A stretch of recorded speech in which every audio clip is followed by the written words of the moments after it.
Knock it down the middle. Slam dunk.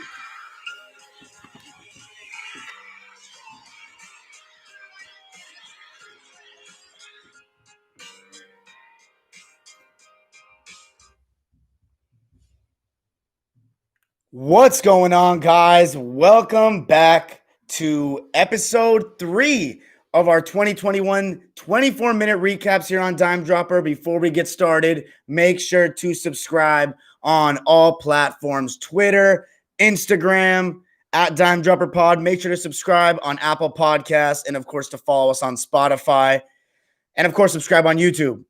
So let's get into it. Let's start with the first game, the most recent game, the Clips, my Clips, getting a victory over the Nuggets.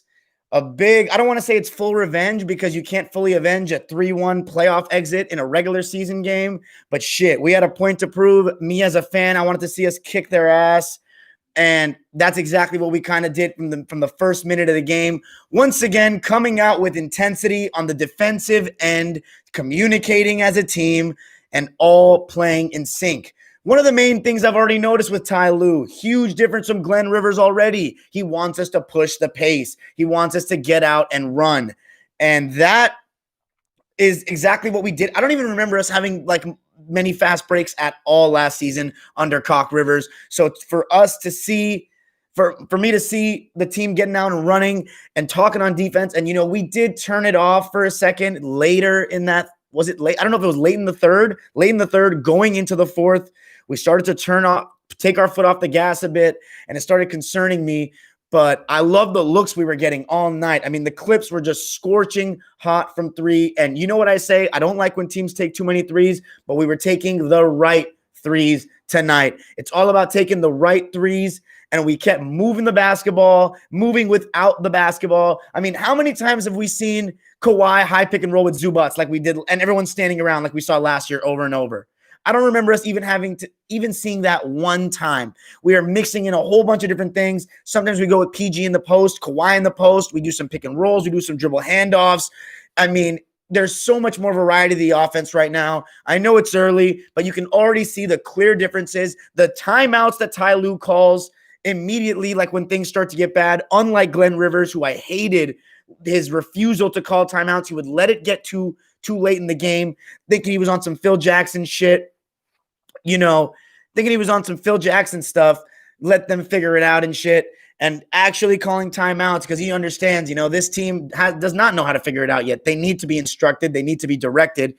And that's exactly what Ty Lue did on many occasions tonight. And I thought Kennard was really good as well coming off the bench. Another thing I've noticed with Ty Lue, he's limiting Lou Williams a little bit. He only played 24 minutes tonight, 8 points. And honestly, that's a good thing that Lou is going to start getting limited as the season goes on. I honestly wouldn't even be surprised if we trade him just because of the defensive liability that he is. But Lou Kennard is already showing me he is much better than Shamet. I mean, his ability to create, every time he shoots the ball, I actually love it. I think it's going in. Right now, he comes off. He can actually create and pick and roll. Once again, making some good reads, making some good passes. And Paul George was just so smooth again tonight. He is making me look the fool right now. But once again, I never said that I didn't think Paul George could play well in the regular season. It's all about the playoffs. So right now, I'm loving what I'm seeing from him. He's playing with confidence. He's playing with a bounce in his step. And when PG is playing like that, he's one of the best players in the NBA. And he's also playing great defense, and I love to see that, fighting over screens, making life tough for Jamal Murray. Let's talk about Jamal Murray, who handing it out to everybody in the glorified summer league. What was he doing tonight? Look at his stat line, because he was ass against Sacramento too. Let's see. Okay, I mean, he ended up with not a terrible stat line, 9 of 20 on 23 points, but you all saw the game. That all came late in the game when the game was basically already out of sight. And, they did make a push. Jokic, he played all right. But once again, not having Montrader down there, we're not getting destroyed by Jokic anymore. We actually have, a big that can actually guard. So seeing Zoo for his couple minutes, and then Ibaka, who was once again just absolutely fantastic. The way he spreads the floor, his shot making has been fantastic. Again, another 15-point night for Serge, 6 of 9 from the field. So he's averaging 15 points a game right now, and I couldn't be more happy with him on both ends. He got some good blocks towards the end of the game, but late in the game when the Nuggets were making that run. My favorite part of what Serge did was Paul George and him ran a pick and roll after Kawhi got hurt. So Kawhi was playing really, really solid as well. I love seeing him go to, once again, Kawhi Leonard. He's been Kawhi Leonard so far. No quit.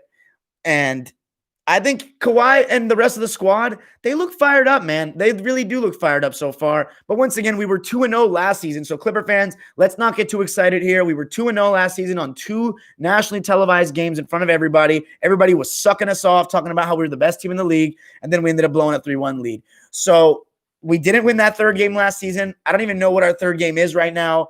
So, on to the next one, trying to go on a 3-0, just building good habits, building chemistry, building camaraderie is the most important thing.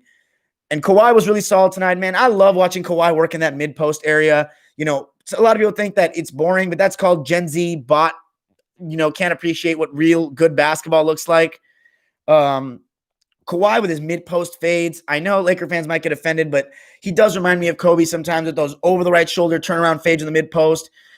It's just beautiful to watch. And, prayers up to Kawhi, who got a nice shot to the mouth there. He was bleeding like crazy. I think he's going to be fine. I heard he's getting stitches right now. The dude's a tough-ass motherfucker. And so I hope he's okay. But once again, good win, doing all the right things. A little too much Reggie Jackson again for my liking. But Ty Lue, again, I think he deserves the game ball.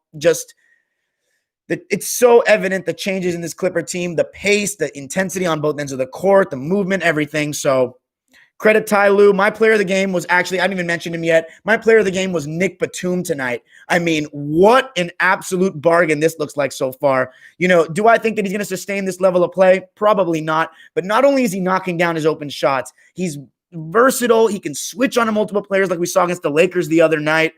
And he's playing good defense on everybody. His length, his passing, his IQ, he's making good passes. Nick Batum was my player of the game tonight. Let me just review his stat line before we move on to the Lakers. 13 points, 10 rebounds, and 4 assists on 5 of 8 from the field and 2 of 5 from 3. That's 40%. And then also Pat Bev needs to stay out of foul trouble. He's starting to make casual fans look right with this constant unnecessary reaching. So he needs to figure that out. Zubats with 12 points off the bench doing his Zubats thing. And then Paul George, 23 points, very efficient yet again, 8 of 14 and 5 of 9 from 3. And he didn't take any real bad shot that I had a problem with at all. So I couldn't be more happy with PG. Kawhi was actually the exact same, 8 of 14, 2 of 4 from 3. He finished with 21. So the Clips off to a good start with 2-0. Now we move on to the Lakers. The Lakers today, I mean, if you're a Laker fan, that was picture perfect in terms of especially the offense. They bounced back with some fire, and it was LeBron and AD setting the tone. And you know what? We like to make excuses. Once again, I talk about on Dime Dropper, blaming the other guys. I know you need others to be big to win the championship, but if your top 2 players aren't doing their part, you're never going to win games, and it all starts on the top. And we saw that AD and LeBron didn't take opening night very seriously, but tonight they bounced back like great players do. So we're not trying to go down, lose 2 games in a row. And AD was aggressive, fantastic tonight, I thought. LeBron was setting the tone. Way too many turnovers, though, for LeBron at certain points of the game. But he pulled out. When LeBron's hitting contested jumpers like he was today, I mean, there's not much you can do about him. He had one really nice turnaround. And once again, I'll give LeBron credit when he pulls off some skilled moves because a lot of his points are really just bully ball and then kind of taking the jumpers that the defense is willing to give. But LeBron hitting a nice turnaround over Luka was a really nice part of the game for the Lakers. Other than that, though, Dennis Schroeder, again, I mean, am I surprised? No, he was my pick to win 6th man of the year last year. Schroeder, I heard a lot of people that really, once again, guys, don't trust these random people talking. Trust your own eyes. If you watch the games, I watched Dennis Schroeder play last season with Oklahoma City, and when I watched him play, he was always getting into guys, always putting pressure on the ball, and always making sure, just making life tough on people. And not only that, what he does offensively. His shooting has improved tremendously. He takes people off the dribble. He was a great spark plug for the Lakers today. He finished with 18 points and 6 assists on 7 of 11 from the field and only 25 minutes of play to do that too. So absolutely fantastic. LeBron, 22 points, 7 rebounds, 10 assists, 4 turnovers. I did see that airballed free throw, but I know we have a lot of sensitive people in this chat and sensitive Dime Dropper listeners now that, get sad when almighty LeBron does anything funny. And that was fucking hilarious, missing a free throw. I mean, it's not that windy in Los Angeles right now.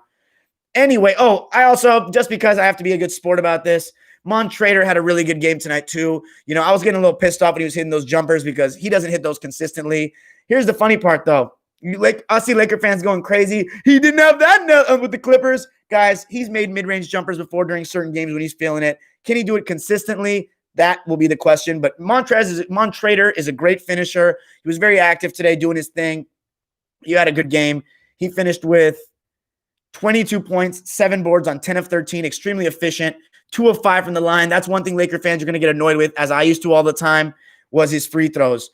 But, so I see a comment right here. Let's talk about Marc Gasol for a second. This guy I always said to people when they ask who's the most annoying player your Clippers played against, I always used to say Marc Gasol. When he was on the Grizzlies, he used to torch us all the time. But, man, that dude, he looks washed. I mean, whether it be pick and roll, whether it be protecting the rim, whether it be offensively. I mean, Marc Gasol is right now a bit of a concern for the Lakers. It's a little early. He has a high basketball IQ, but he doesn't look athletic or fit enough to do the things that he used to do. Now, once again, it's still 2 games, but, there's going to be times where and here's the thing. The Mavs were picking on that pick and roll with Montrader a lot tonight, and they were scoring a lot. But I think that the Mavs are, especially without Porzingis, they're very one-dimensional. It's very just Luka high pick and roll and just give certain guys open threes, and eventually they chuck themselves out of the game, and that's exactly what they did tonight. Josh Richardson, I thought, though, was really good. But overall, the Lakers responded really well on Caruso hitting some open threes. I mean, if Caruso can hit open threes, that's when you know that it's going to be some problems for other teams with the Lakers, because Caruso is not only a great defender, but when he can hit open threes, shit, we got some problems. So AD finished with, apologies, Jesus Christ. AD finished with 28 points, 8 boards, 5 assists. And then Kuzma had some good minutes off the bench as well, 13 points and 6 boards on 5 of 11. But again, Caruso, 2 of 2 from 3, 6 points, plus 10. And then Markieff Morris hit some big threes as well, 9 points. LeBron made some really nice passes to him as well. He's done a good job, LeBron, of really keeping Markieff Morris in rhythm. So Lakers bouncing back like you want to see. Mavs going 0-2. They're going to need Porzingis back quick because teams have figured them out a little bit. Let's go to the game that I thought was going to be the best one of the night. 2 of our teams on Dime Dropper in action, the Celtics and the Nets. It was a really solid first half. Kyrie was attacking, and not only the attacking, defensively, Kyrie Irving, he is playing with a real fire this season. And I'm actually really loving it. I've grilled Kyrie Irving several times on the show since I started doing it. But this guy is playing with a point to prove this season. And not only that, I mean, he's buying in. And here's the thing about Kyrie. When he's the leader and he knows, okay, what the fuck? This is getting ridiculous, bro. All right.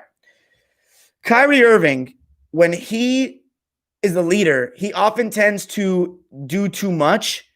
But when Kyrie trusts another guy on his team, the way he trusted LeBron and now how he's trusting Kevin Durant, he seems to just be unbelievable. I mean, he trusts his guys, and the Nets just looked amazing. I mean, what more can you say about them? Especially the defensive end. I mean, that is just the most impressive part to me. And it's not Mike D'Antoni offense where one guy holds the ball constantly. This is a Steve Nash offense. This is, swinging the ball, getting different kinds of looks. Kyrie's going ISO some plays. Then KD's going ISO some plays. Then they're running, getting points off their defense. Jared Allen and DeAndre Jordan have been really solid. I think the Nets, they were just rolling on all cylinders. But let's talk about the Celtics real quick. The Celtics obviously missing Kemba Walker big time right now. Tyson and Tristan Thompson did not have the games that they did the other night against Milwaukee, especially TT, who missed some really easy chippies around the basket, which he was making the other night. And here's the thing. Tristan Thompson can get away with guarding Giannis. He cannot get away with guarding Kevin Durant. And in that second half, and by the way, Jalen Brown was fantastic in the first half. I thought he was really solid.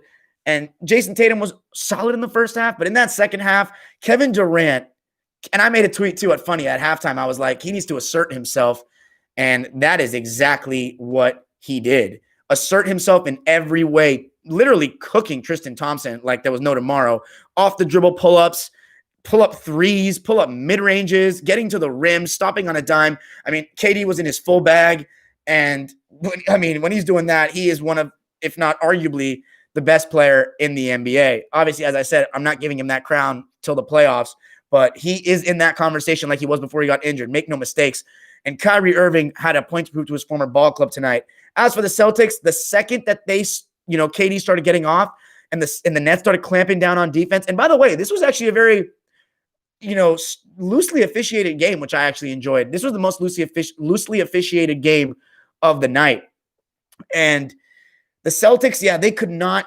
When Jalen would go out, it was literally just Tatum out there, and the Nets would just kind of load up and shrink the floor and make sure Tatum kicked to his shooters. And guys like Ojale, Grant Williams, Marcus Smart was the only one that was hitting a little bit.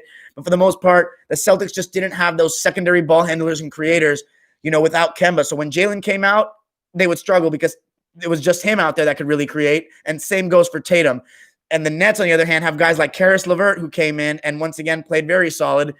The only concern for the Nets, there's only one for me, and that is Spencer Dinwiddie.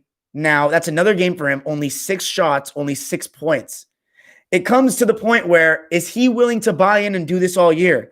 Because the Nets look fantastic right now, but this is all about what we talk about with players' egos. As we talked about, has the NBA gone better? Spencer Dinwiddie, will he be willing to buy into this? Because this is not the same. This is a guy that came off averaging 20 points a game last year. And if he's willing to buy in and take such, his stats going to go down the drain and help them, get to where they want to be, more power to him.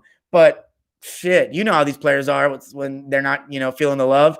So Kevin Durant, 29 points in 33 minutes, 9 of 16, was absolutely fantastic again. Kyrie Irving, even better, 37 points, 13 of 21 from the field, 7 of 10 from 3, and 6 boards and 8 assists to go along with it. 1 turnover. I mean, Kyrie Irving this season so far, it has been just phenomenal. I have not enough to say about him. Kevin Durant, great defense as well. But yeah, the Celtics, they're going to be fine. They're going to need Kemba back. It's going to be tough without Kemba. I think it was disappointing how, much they collapsed. But once again, it's the East. They're going to have some easier games along the road. So Jalen Brown off to an amazing start this season. Another great game from him. 27 points, 11 of 25. He did slow down in the second half. The Nets did a great job defensively switching. And you know what? When we talk about the Nets defense, I want to be a little more specific. Switching the right pick and rolls and then playing the right pick and roll straight up. I mean, once again, that just comes down to your coverages, knowing your game plan. Steve Nash clearly knew what he was doing. They switched the right things. They did the right things. The Celtics only got 25 points off the bench, and that ain't going to do it at all. Marcus Smart was the only person outside of Tatum and Jalen that finished in double figures. He had 13 points, but he was 4 of 12. As for the Nets, Karis LeVert had 10 points off the bench as well. So there we go. And now we go to Golden State and Milwaukee. My goodness. I mean, Milwaukee played great. There's not much to say about them. I'm just going to read you the box score from Milwaukee because what we really want to talk about is the Warriors, as they're one of the teams recovering this season. Giannis, again, though, not very good at all. I mean, he was playing great defense, and I love the way he competes on a nightly basis. That's part of why he's won MVP the last 2 years, because bro just tries harder than everybody else. But 15 points, 4 of 14, and 7 of 15 from the line.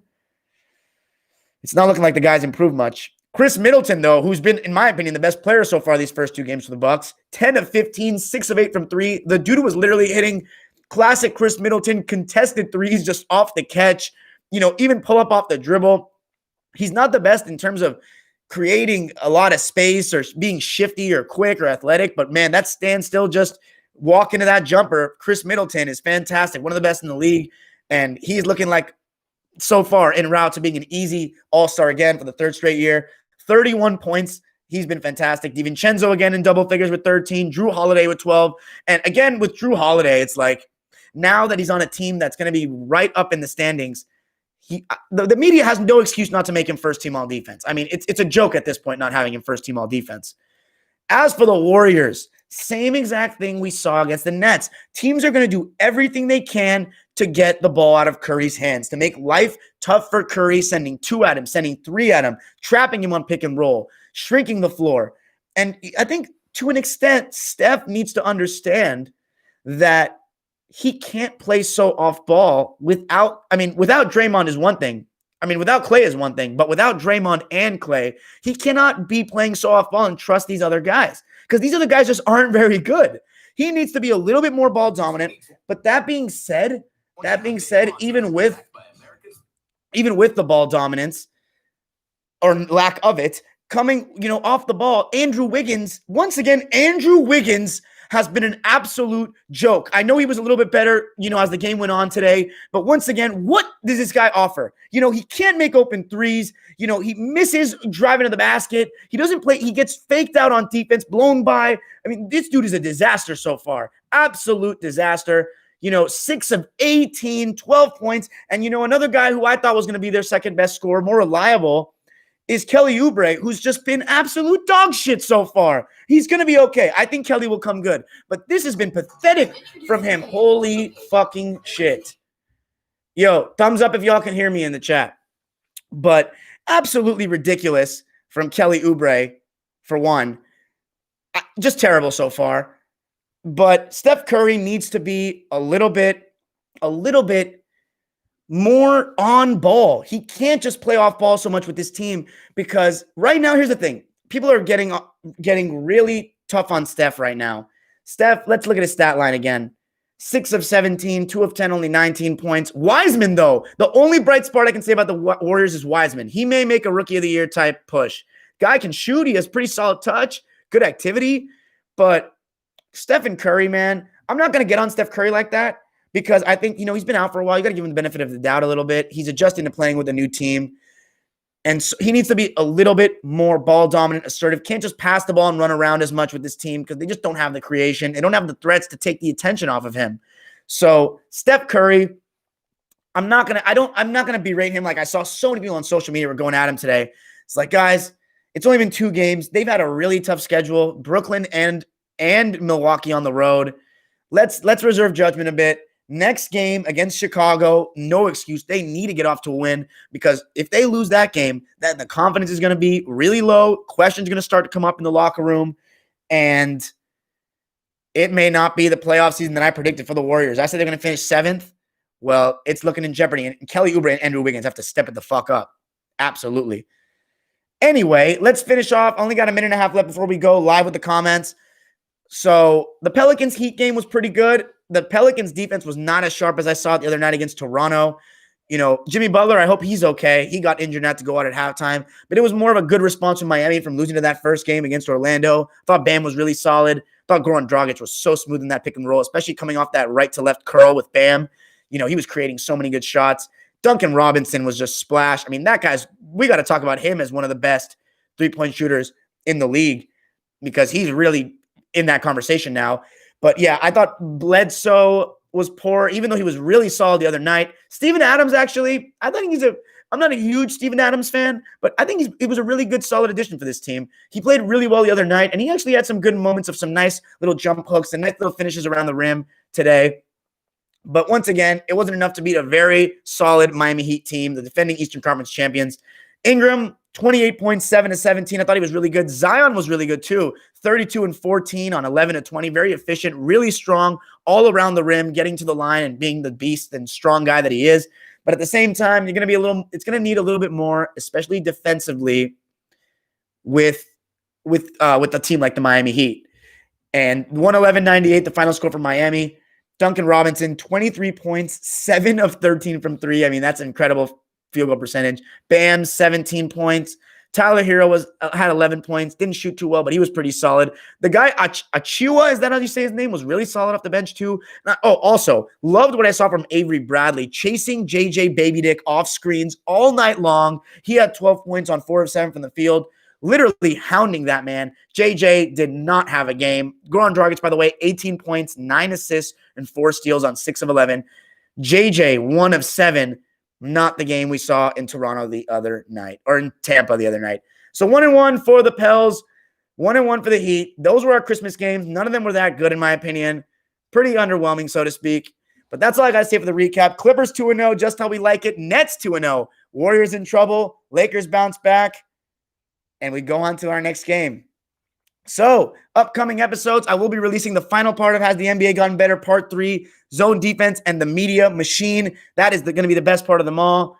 And I will be releasing a 2020 year in review, a little bit less of a basketball podcast, more of a just a reflection of the year for me and one of my good friends who is a very entertaining guy. We'll talk a little basketball, talk a bit of life, talk about the year that has been 2020. Until then, see you later. Make sure to subscribe. Tell me what you think of this episode. Peace. All right, fuckers, send them my way. I forgot to turn the chat off, actually.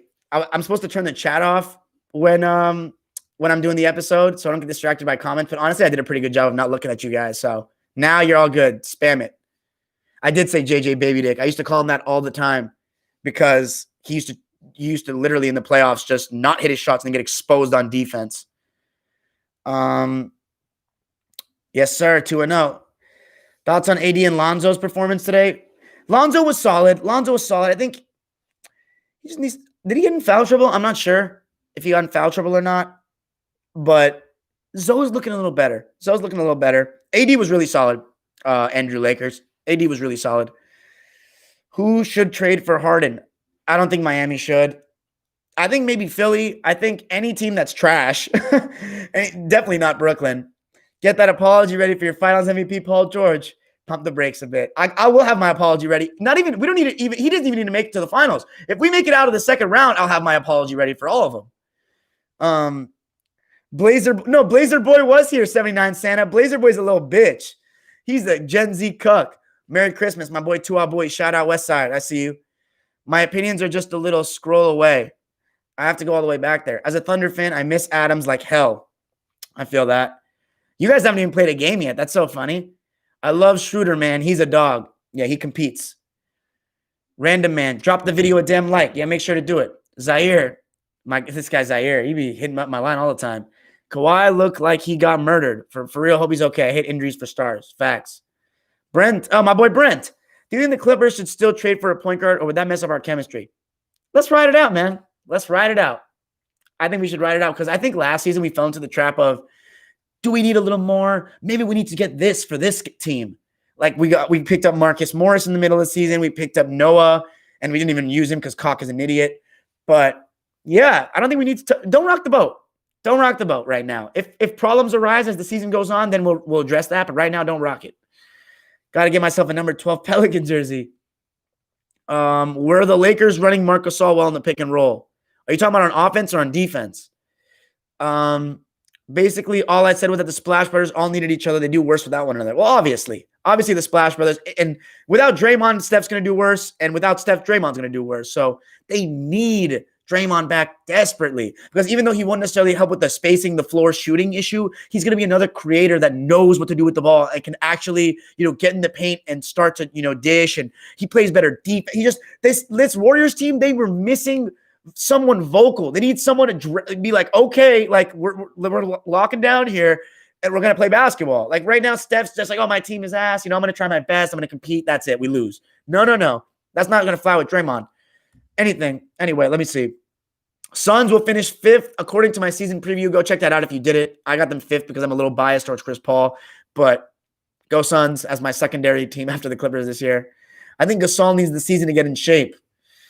Man, he may just be old. Ponce, they're not like individual superstars who can carry a team themselves. They need each other. Well, I guess so. This channel is severely underrated. Should have like 150,000 subs at least. Hey, my boy Collins Dang, thanks so much, bro. I see you on the Instagram as well.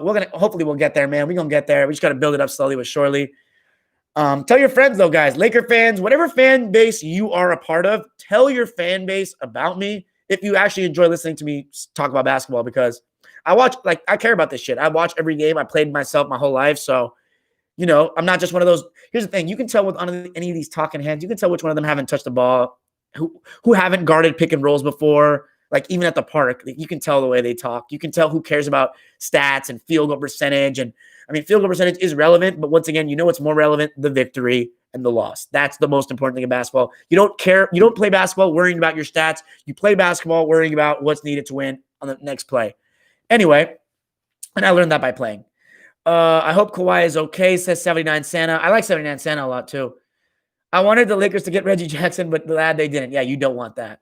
I hope Kawhi is okay, but if I'm a Clippers fan, I would be hyped to see masked Kawhi torch the Mavericks. Oh, we got the Mavericks next? Oh, baby. We better go 3-0 against those pussies. So fucking tired of the Mavs. I actually like Luka too, but he's starting to get on my nerves because he's complaining on every foul. If James Harden's value gets so low because of what he's doing, how would you feel about a theoretical straight up George for no. I don't want plumber Jim Harden anywhere near my organization. Nowhere. I am not a fan. And if you listen to my show, you know why. It's looking bad. If Gasol doesn't show up soon, Harold can't play good defense on bigger guys. You got that right. Random man, get the super chat figured out, homie. Trying to donate.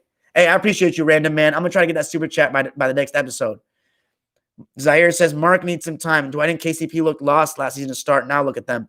Hey, but Dwight in that second game against Utah, he was already showing signs, my guy. Remember that second game against Utah? He was already showing some things. Were they running Marc Gasol well in the pick and roll on offense? They didn't really. I don't remember Marc Gasol getting involved in too much screen and roll action on offense. I don't know. It was just mostly through AD and LeBron. He was kind of just standing around. He was very non-existent. Laker fans, if you remember more plays, more specifics in the game about Mark, drop the comments in there. Brent says, Zaza said that Curry can't play well without Clay and KD. Zaza's a little bitch also.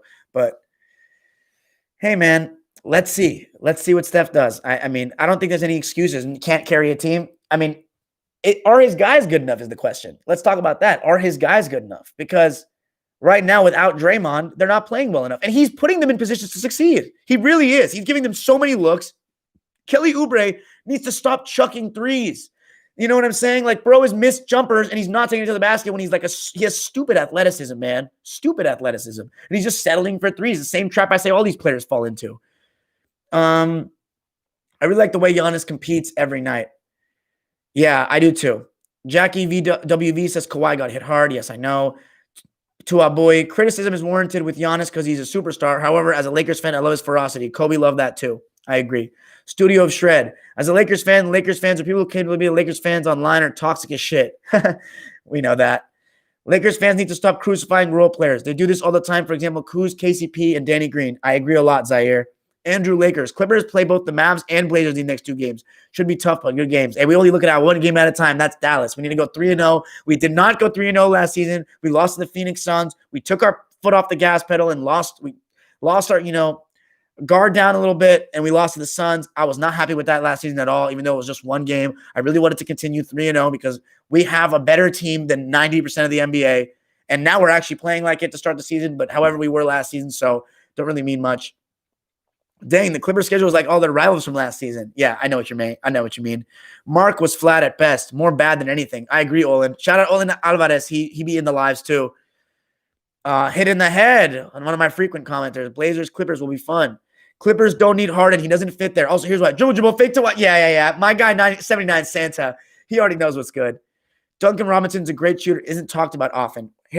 Collins, dang. We going to talk about him. Nobody gets left out on Dime Dropper. If you playing well, we gonna know about it because we watch basketball over here. Everybody, not just casual shit like the media. The hyped reseller. I'm a Spurs fan, and I think we can get the 8th seed if DeJounte takes a little step up in his game. Thoughts? Maybe. I mean, as somebody who's had to deal with the Spurs for so long, I don't want you guys making the playoffs for a little while. No offense, because I just had to leave. You guys just kicked everyone's ass for so long. I'm not going to lie, a little part of me does miss Timmy, Tony, and Manu, but, man, I don't miss them running us off the court all the time, that's for sure. Legends. Anyway, Kings fan living in Toronto for the last few years, so I can testify that Kyle was the leader of the Raps the year they won. Kawhi a baller, but not leaders. Who leading the Clippers to the chip? I think it's still going to have to be Kawhi, man, and I think that he's been a little more vocal so far this season. Paul George has been a little more vocal. I think having Serge with us helps because he's played with him already. Kawhi just needs to take a step up as that leader. Simple as that. Do you ever think how Lob City would have done with a different coach? I do. However, at the same time, it's like Lob City just wasn't it to win the championship. What's up with LeBron's one-legged shot, says to our boy. Yeah, that was ugly as shit. LeBron, in terms of his scoring bag, if he, whatever you want to call his bag, if he has it, it's not very pretty. Like, LeBron is a little bit of a clunky kind of scoring game. He's so strong. I like it. I mean, he makes beautiful passes and beautiful dunks, like finishes. But his terms of like his jumper, like the way he moves, like, I don't know, it's not that pretty to me. And that shot was ugly as fuck. Gabe Galoff, are we ready to admit Brad Stevens is an overrated coach? And Celtics fans are starting to admit it a little bit too, slightly overrated. Do I think they need to fire him or anything? No, we'll give it to this season and we'll see. But yeah, Brad, great guy, good coach, not as great as everybody makes it out to be. Why do the Clippers and Mavericks hate each other? I don't think we hate each other. I just think that our series got a little testy last year, and it was good. Lob City was good, but like they had to deal with other competition, to be honest, Ponce says. I agree. Lob City had too many great teams in front of them. Hey, we blew that 3-1, though, against Houston. That still hurts me to this day. Are you nervous about Brooklyn? What do you mean nervous about Brooklyn? By the way, guys, I'm getting off in 2 minutes. So your team looking good, bro. Real talk. Thanks, Zach. Zahir, the Lakers have an easy schedule coming up. Who's the next Laker game? If it's Minnesota, we going all in on those Wolves, baby. You know they're one of the teams we covered on Dime Dropper. Who's the best young player coming up, like under 22? Luka, right? Luka's the best. What are your thoughts of Danny Ainge? Danny Ainge is great, man. Danny Ainge is not only a competitor, a winner, a tough player when he played. He has the winning attitude. He can be a little harsh with his trades, but he's only tried to help the Celtics, and I think he's only done enough. He's only done good for the Celtics. He's only done well. Danny Ainge is a legend, man. I respect him a lot. You think Curry can improve in order for his team to even have a chance? Yes, I think he can improve for sure. And it's called being a little less off ball and needs to be a little more selfish to start the game too. Ty Lue's been amazing so far. By the way, Rodrigo, if you just came in late, check out my video when I finish this because I talked about it all. If you see someone 979 Steve Connor chatting live, just know that's me. Andrew Lakers, Wolves. Oh, I can't wait, bro. The Wolves. One of our teams we're covering here, but they're sloppy, bro. They may get dogged by the Lakers. Thoughts on Steve Ballmer getting ranked one of the best owners? Steve Ballmer is changing my life as a fan, man. He is one of the best owners. Laker Nation in the building. Roberto Espino. ¿Cómo estás, chico? Gabe Gallup. Is Stevens even a top coach in the East? Forget the league. He's not as good as Budenholzer makes mistakes too, though, Gabe. Budenholzer made big mistakes in the playoffs last year. So I don't know about Nurse and Spoelstra. I think Nurse and Spoelstra are a little better. For sure, Spoelstra. But Brad's still good. Steph Curry is Seth Curry without two other All-Stars. Facts on Curry. GD is the best owner. Yo, shout out GD Bus, Pally High alumni. One of my fellow alumnus. Anyway. All right, my guy. I'm out of here. Thanks for joining, everybody.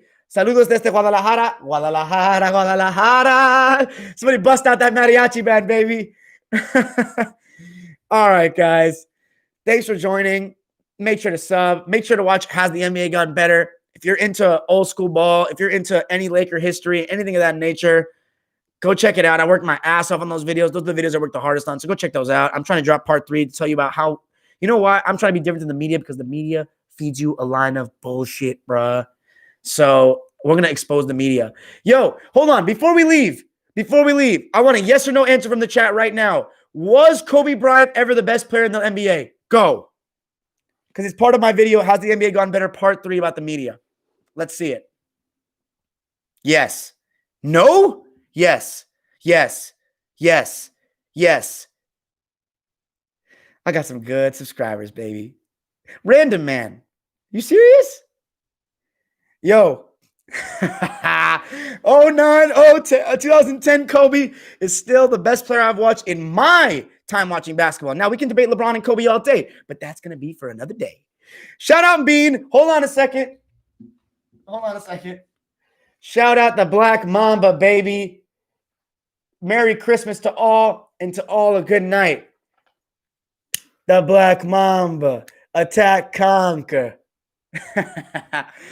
Merry Christmas. LA was winning up tonight, baby. Lakers and the Clippers coming out with victories. Los Angeles doing their thing. We see you next time.